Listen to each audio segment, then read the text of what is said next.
बहू भी अच्छे से रहे लगली, लेकिन घर का तन व्यवस्था अच्छा नहीं रहे। तो लड़का का कैले जब देखला कि व्यवस्था माने खाने पीने के तकलीफ बा और उनके उतने कमाई से हो नहीं पावत रहे, तो सोचना कि मतलब बाहर गांव चल जाए। तो बाहर गांव चल गए बड़ा, तो जब बाहर गांव गए बड़ा तो वहाँ से भाई पैसा तो मोट कमेबे करिए, वहाँ भेजे पैसा और अपने माता जी के पास। तो माता जी जौन रही बड़ा भाव भक्ति करत रही और जवन मतलब खर्चा करे अपने घर में आ जवन उसे उबरे उसे जहाँ जहाँ पूजा पाठ होके मंदिर में जहाँ दान पुण्य करें और जहाँ ऐसे चर्चा भजन भाव जहाँ भी होके वहाँ जहाँ 10-5 जैसे आप सब शिष्या आके भगवान के चरण में अपने भाव से चढ़ा दिया जाता। अरे हमन के का चढ़ा पाओ जाए उनके शरण में, उ जवन चाहिए तब न होला त ले आके चढ़ा में और जहाँ होके भाव भजन वहाँ चल जा। तो पतोहा कुछ दिन तो देखत देखत उनके मतलब ई लगे लगल कि बूढ़ा पैसा भेजत हमें हमार पति आई बूढ़ा का करत है सब पैसा दान पुण्य में लगा देती आड़ी और सब खर्चा कर देती आड़ी और हमन के आगे के भविष्य कैसे बनी। तो उनके मन में लगल खुटुक होके और जलस फील होके लगल। तो काली अब बूढ़ा के तो मना नहीं कर पाए, बूढ़ा हमार बात मनी है नहीं, तो अपने पति से ही कही।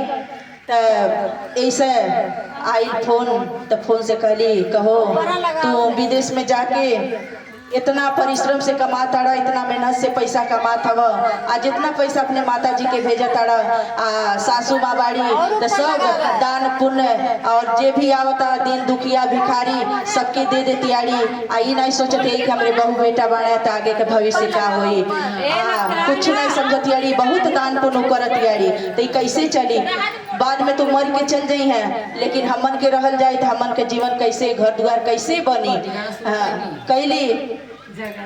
तो उन्हों के मन में आए कि हमार मेरा अब का देखत आने कहत इतना दिन से तो माता के पैसा भेजत आनी हम, अच्छा ठीक है कोनो बात नहीं बा, अब तुम्हारे अकाउंट में हम पैसा भेजब। तब का कैले वही महीना से अपने मने बीबी के अकाउंट में भेजे लगना। जब उनके अकाउंट में आवे लगल तो बूढ़ा के पैसा दिहल कम कर दिली। अब बूढ़ा जितना खर्चा पावे उतने में चलावे, लेकिन जहाँ कहीं ऐसा पूजा भाव होके तो उनके पास रहे ना तो 2 रुपया रहे 4 रुपया जितना रहे उतना वो महादेव के भाव से चढ़ा दे और अपने मन में ही उनसे कहे गुहार लगावे कि हे प्रभु आप जैसन चाहिए अब वैसे रखिए। अब हमार बेटा तो अब हमरे खाता में नहीं भेजत हमें, बहू के खाता में भेजत हमें, लेकिन आप संभारी आप देखी। उनसे पतोहा से कुछ नहीं कहे, अब पतोहा बड़ा खुश हो गई जब उनके अकाउंट में आवे लगल और अपन खर्च बर्च करे लगली। तो 7 साल जब हो गई जब बेटा आवत आना घरे तो अपने माई से हिसाब ले गई बने। तो कहली उनकर मेहरारू की जा अपने माता से पूछा कि इतना दिन से जब पैसा भेजत रहा आखिर का कैले बाड़ी। तो गईला तो कहले ये माई 7 साल से हम तुम्हारे खाता में पैसा भेजत रही है, आखिर वो पैसा कहाँ बा, तो देतू तो तनी घरवा और ठीक करा दिहल जात। तो कहली ये बाबू तू जौन पैसा देत रहा वो हम सब अपने शिव गुरु के खाता में जमा कैले बानी। तो कहे शिव गुरु के खाता, तो कहाँ बा उनकर खाता, कहाँ बैंक बा। तो कहली कि बाबू उनकर बैंक जैबा वही नदी बा, नदी के ऊपर शिव गुरु के मंदिर बा, वह मंदिर में उनकर खाता उनकर बैंक बा, और वही में हमार पैसा सब जमा बा, जितना तू दिहले बड़ा जितना हमार जवानी से लेकर बुढ़ापा तक हम जितना जमा कैले बाड़े उनके खाता में बाड़े। कहले अरे बड़ा खुश भइल, कहना सज्जी माता हमार तो खाता में धैले ही बाड़ी, तो दे दे खाता हम जाए निकाल के लेके आई पैसा। तो कहली ठीक बा लेके जा, उनके खाता नहीं बा खाता उनके लगे बा। कहना ठीक बता तो कैसे जाई, तो जा जैते जैते तू के जंगल पड़ी आ जंगल के ऊपर जइबा नदी पड़ी, नदी के ऊपर उनकर मंदिर बा। कहले ठीक बा, बड़ा खुशी से खाना उना गठिया लेना और लेके चल देले बाड़ा।